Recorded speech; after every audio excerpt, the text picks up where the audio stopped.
BJP ಧರ್ಮ ರಕ್ಷಣಾ ಯುದ್ಧ ಅಂತ ಹೋರಾಟ ಮಾಡ್ತಾ ಇದ್ದಾರೆ. ಬಿಜೆಪಿ ಅವ್ರ ಸ್ವಾರ್ಥಕ್ಕೋಸ್ಕರ ಮಾಡ್ತಾ ಇದ್ದಾರೆ. ಅವರಿಗೆ ನಾನು ಚೀಮಾರಿ ಹಾಕ್ಬೇಕು ಜನ.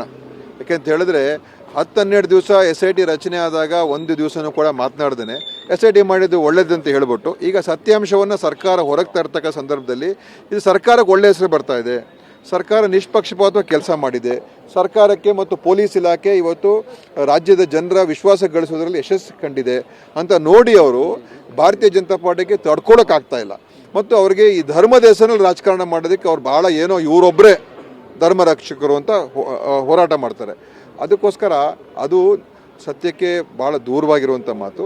ಮತ್ತು BJP ಅವರು ಅವರ ಒಂದು ಹೋರಾಟಕ್ಕೆ ಯಾವುದೇ ಒಂದು ಕಿಮ್ಮತ್ತಿಲ್ಲ, ಅದಕ್ಕೆ ಯಾವುದೇ ನೈತಿಕತೆ ಇಲ್ಲ, ಮತ್ತು ಅದಕ್ಕೆ ಯಾವುದೋ ಒಳ್ಳೆ ಉದ್ದೇಶ ಕೂಡ ಇಲ್ಲ. ಅದು ದುರುದ್ದೇಶದ ಕೂಡಿರತಕ್ಕಂಥ ಭಾರತೀಯ ಜನತಾ ಪಾರ್ಟಿಯ ಹೋರಾಟ.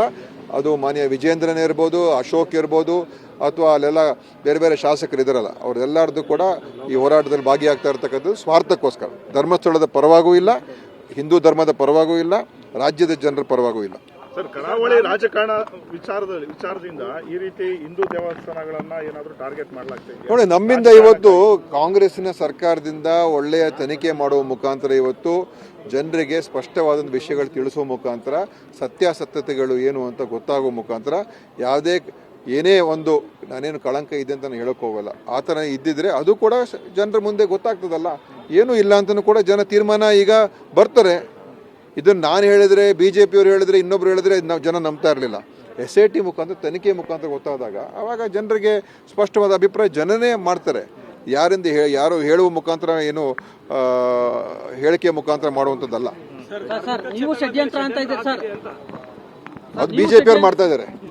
BJPಯವರು ಷಡ್ಯಂತ್ರ ಏನಂತ ಹೇಳಿದ್ರೆ ಇಂಥ ಧಾರ್ಮಿಕ ವಿಚಾರಗಳು ತೆಗೆದುಕೊಂಡು ಗೊಂದಲ ಸೃಷ್ಟಿ ಮಾಡಿ ಅವರ ಪೊಲಿಟಿಕಲ್ ಬೆನಿಫಿಟ್ಗೆ ಷಡ್ಯಂತ್ರ ಮಾಡೋದು BJPನೇ. ಮತ್ತು ಮೊದಲಿಂದನೂ ಅವ್ರು ಈ ಷಡ್ಯಂತ್ರಗಳು ಮಾಡ್ಕೊಂಡು ಬಂದಿದ್ದಾರೆ. ಪರೇಶ್ ಮೆಸ್ತಾ ಪ್ರಕರಣದಲ್ಲಿ ಅದು ರಾಜಕೀಯ ಷಡ್ಯಂತ್ರ, ಅದು BJPಯವರು ಮಾಡಿದರು. ಅದು ಚುನಾವಣೆ ಆಗಿದ ತಕ್ಷಣ ಆ ವಿಷಯನ ಮರೆತರು. CBI ಎನ್ಕ್ವೈರಿ ಎಷ್ಟೋ ವರ್ಷ ತಗೊಳ್ತು, ನಂತರ ಏನೂ ಇಲ್ಲ ಅಂತ ಬಂತು. ಸೊ ಷಡ್ಯಂತ್ರ ಮಾಡೋದ್ರಲ್ಲಿ ಮತ್ತು ಸುಳ್ಳು ಪ್ರಚಾರ ಮಾಡೋದ್ರಲ್ಲಿ ಯಾವುದಾದ್ರೂ ಒಂದು ಪಕ್ಷ ನಂಬರ್ 1 ಇದ್ರೆ ಈ ದೇಶದಲ್ಲಿ ಅದು BJP ಮತ್ತು ಸಂಘ ಪರಿವಾರ. ನಮ್ದೇನ್ ಷಡ್ಯಂತ್ರ ಹೇಳಿ, ನಮ್ದೇನ್ ಷಡ್ಯಂತ್ರ ಹೇಳಿ, ಇಲ್ಲ ನಮ್ದೇನ್ ಷಡ್ಯಂತ್ರ, ನಮ್ದೇನ್ ಷಡ್ಯಂತ್ರ ಯಾವ ವಿಚಾರದಲ್ಲಿ?